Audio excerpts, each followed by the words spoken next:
Hello, Archie Luxury channel, and today I'm on the Paul Pluta channel, and I'm doing paid reviews. Remember, like, subscribe, and tell your fuckhead friends about my channel. Don't forget, look in the description for 10 ways you can keep me full-time on YouTube. Man cannot live on Google Ads alone. I just like to look at my world time, just pop, just give it a little polish there. I love this world time. I love my world time. It's just beautiful. Now, I'm doing a paid review. This is for Michael. Sorry. Wrong guy. I'm doing a paid review for Gregory. And please find my donation of... Sit down, listen to this. Please find my donation of $250 in consideration of a video review. Also, please do not use my full name or any identifying information in your vid. No, definitely not. Firstly, let me start by calling out some of your other video requesters. Here we are talking about buying $5,000 or $10,000 or even $20,000 watches, but cheap nasty fuckers are throwing you only $20 for a video review. If you can afford to spend $25,000 on a Patek, throw in at least $100 for old Archie. Yes. Don't be a cunt. I have suspicions that some of your video requesters are either lying about their collections or are young kids without any money and are just playing games about buying luxury watches. Or if they do really have money, maybe they're truly just cheap, nasty fuckers. Help out your friend Archie. Now, on to my questions. My current collection is very simple. I have a Rolex Submariner steel ceramic date, a Rolex GMT Batman, and a Rolex two-tone Bluesy, the new one with the sunburst dial. So far, my collection consists entirely of Rolex. I find myself, I put my glasses on, I'm finding it hard to read. I find myself wearing my Batman and my Bluesy way more often than my Submariner date. Every time I put on the regular Submariner, it just seems so boring to me. Nothing on the dial pops, and it's uninteresting to look at. I would like advice about what to get next. I'm not interested in the Omega Man on the fucking Moon. However, I think I would like a chronograph. The Omega seems too cheap and simple for me and not very enticing. The Breguet Type 21 looks cool. However, I'm worried about durability. I saw your videos about how unreliable yours was, and I don't want to be sending away my watch every 6 months to get something fixed. I love Audemars Piguet as a brand, but their Royal Oak offshore chronograph are obnoxious and gaudy, so those are out of the question. I have considered the AP Royal Oak 15400, but it's not a chronograph. And I think that it's too similar in looks to my current stainless steel sports Rolexes. My budget is up to $20,000 for a new piece. Please let me know what you think. Cheers, Gregory. P.S. If ever you're in Chicago, let me know, so we can get a whiskey on me. Thank you so much, Gregory. Now, Greg, let's have a talk about this. Current collection, you've got a Rolex Submariner ceramic date steel. You've got a Batman steel, and you've got, of course, the two-tone Bluesy, which is, that watch really pops. I got to tell you, a good friend of mine, Nick from Sydney's got that newer ceramic two-tone sub, and it just pops. It really does pops. And I understand you find yourself wearing the Batman and the Bluesy way more often than the Submariner date. Yes, I understand exactly. I know exactly what you mean. Look, I would say to you, I wouldn't be in a hurry to get rid of the ceramic date. It may grow on you over time, because I kind of, when I had a no date sub, I felt the same way, because I had a gold sub and I had a no date. Then I sold it, and then I also sold the solid gold, and I've got no No Submariner at all there now. No Submariner at all, which was a mistake. But I would say, look, the good thing is you probably haven't lost terror. Even if you bought that sub new, the ceramic sub, they're pretty strong fuckers. So, so to have a look at your question there, okay. So I'm not sure. You don't mention in your email whether you want to get rid of the sub date or not. I would say just think carefully, because you might get rid of it and then you want it back. That's always the danger if you make a hasty decision. As far as the chronograph goes, the Omega Man on the Moon, yeah, I'll cop it on the chin. Oh, I'll cop it on the chin, because yes, it is. I mean, I love the Omega Speedmaster Man on the Moon, the manual wind chronograph, but it is a difficult watch. It's got no date on it. There's no date. Doesn't tell you the date, the date like a lot of chronographs do. It doesn't. It's not automatic. It's manual wind. You got to wind the bastard up. And it's a bit vintagey, you know, it's Halcyon glass. You think, oh, geez, this is... It's really for a purist, someone who really loves their manual wind chronographs to enjoy. If you don't, you know, if that isn't your scene, by all means. Look, let me say this, in all defense of the Breguet, look, I got to be completely honest with you. The Breguet, I got the Breguet, so I bought the Breguet, and I bought it on eBay, believe it or not. Fairly good seller, reasonable guy. I got it, it was working fine, and then I decided, stupidly, to send it off for a service. So I sent it to a wasn't a Breguet service, just an independent, and ever since then, the fucking second hand, well, sorry, one of the eyes that displays the counter, it was fucked. Now, I'm not blaming the watchmaker. It probably, the part, you know, but I gotta tell you the honest truth. I didn't do anything for months. I thought, oh, fuck, I've already paid $250, $300 to get the fucking thing serviced. I thought, oh, fuck. So I did nothing. So please don't get the wrong idea. I just did nothing on it. Eventually, I serviced it in Breguet, Hong Kong. A friend of mine was going, and I believe Breguet, Hong Kong's a little bit cheaper than if I'd done it through the Australian agent. It was literally $1,000 to get the fucking thing serviced, which I got to tell you is fucking amazing. So I don't have a bad thing to say about the Breguet.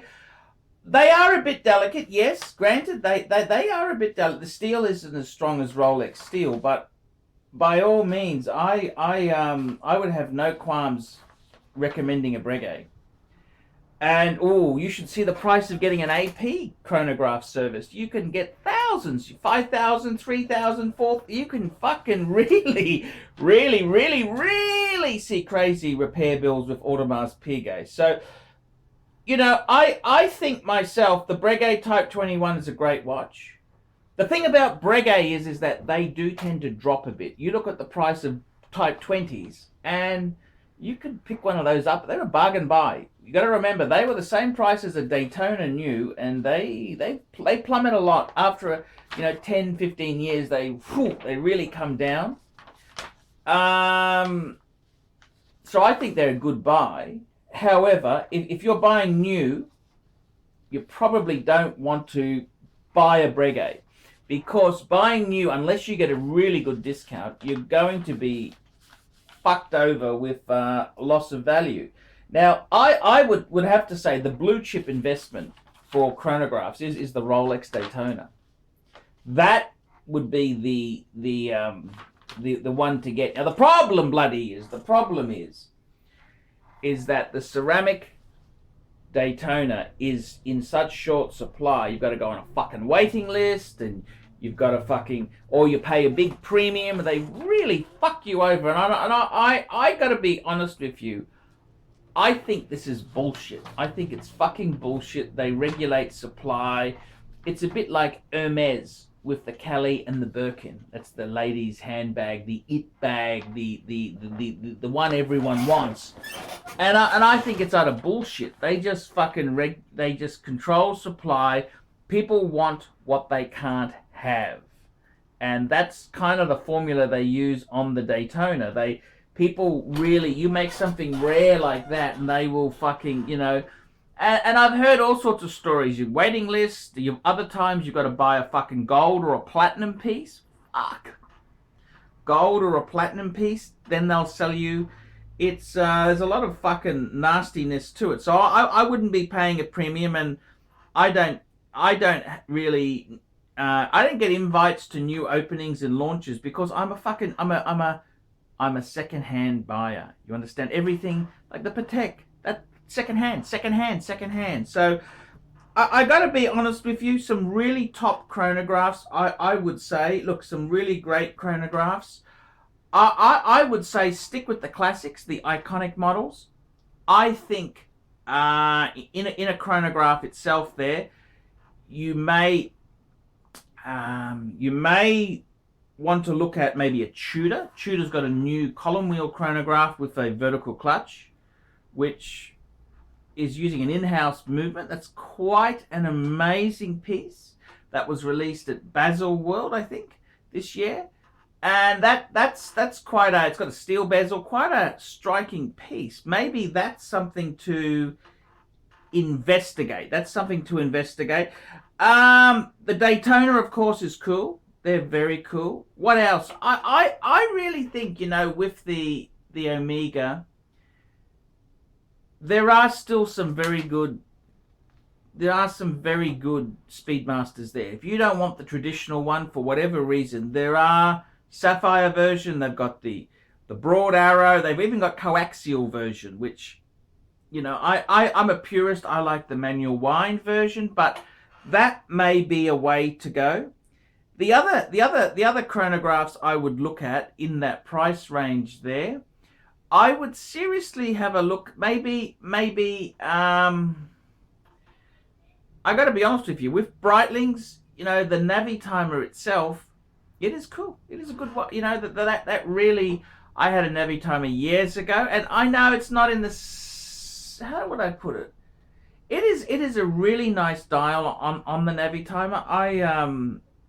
I wouldn't put that down. I would say that Breitling does have a bit of a price drop. You know, like I bought a lot of Super Oceans, and they have big depreciation. But the Navi timers, they seem to hold. Navi timers seem to that's sort of their most iconic model. So that could be something to consider. The Breguet is great. I mean, if you want really high-end watchmaking, okay, the only problem with the Breguet is they do lose a bit on the new market, but if you buy it aggressively, go and have a look on Chrono24, see what they're going for. You're not going to get a discount from the boutique. You want to go to somebody who sells Breguet and say, look, these things drop a lot. I need a good price. I want to pay cash. I don't want to screw you, but I need to get a good deal. See what you can get. That's how I would look at it. But I got to tell you, you know, I really think the Omega, as a fun manual wind watch, it's so cool. It's so, and I got a suspicion you might just be. I would say have a second look at it. Please have a second look at it. They've got so many incarnations of the. I mean, I like the traditional one. Okay, I like the traditional one, but that watch itself is such a cool piece. I mean, it's an iconic. You can't get better than the Speedmaster. I mean, yes, the Daytona that always fantastic. I mean, very high end. You're probably looking at something like a Patek 5170. That's the Patek chronograph. That's super money. Or a Lange Datograph. They're amazing pieces, but huge money. The Breguet, you know, it's a flyback chronograph. It's in-house. It uses a Lemania movement, all nicely finished in that there. They're not bad buying for what you know. It's just the depreciation scares me a little bit if you're going to buy it new, but I hope that gives you some food for thought. Thank you so much for that really generous donation and paid review there. I'm that's probably the biggest biggest donation review I've ever had. I mean, Stephen Brooks has done wonderful things for me over. He's probably the biggest fan like that. But this donation of yours, Gregory, really means a lot to me. And I'm going to Singapore. I'm a little bit broke. I'm a little bit skint. This is going to be, it's going to be fantastic. And thank you so much. You don't realize how much that really does help me. So thank you so much. Come back to me. Tell me what you think. Tell me what you think. Give me some food for thought. Tell me what you think on those suggestions there. I'm Archie Luxury. Tell me what you think of that. Nice one, Archie. Great review. We specialize here in pre-owned Rolex watches. Rolex watch is a very special timepiece, and we always do the servicing exactly as factory specifications. We buy a pre-owned piece and we put it into brand new condition. We have Rolex certified technicians working on that. We completely disassemble the piece. We adjust and polish and change every single part of the watch. You have to have certified watchmakers that know what they're doing. If you have an expensive car, you're just not going to bring it to any mechanic that doesn't know what they're doing. You spend $5,000, it's like if you put money in the safe deposit box. And 1 or 2 years from now, you will keep having your $5,000. We have to spend a lot of money to get all this equipment together, but makes me feel I'm doing what I'm supposed to do. It's not a question of money, it's my passion.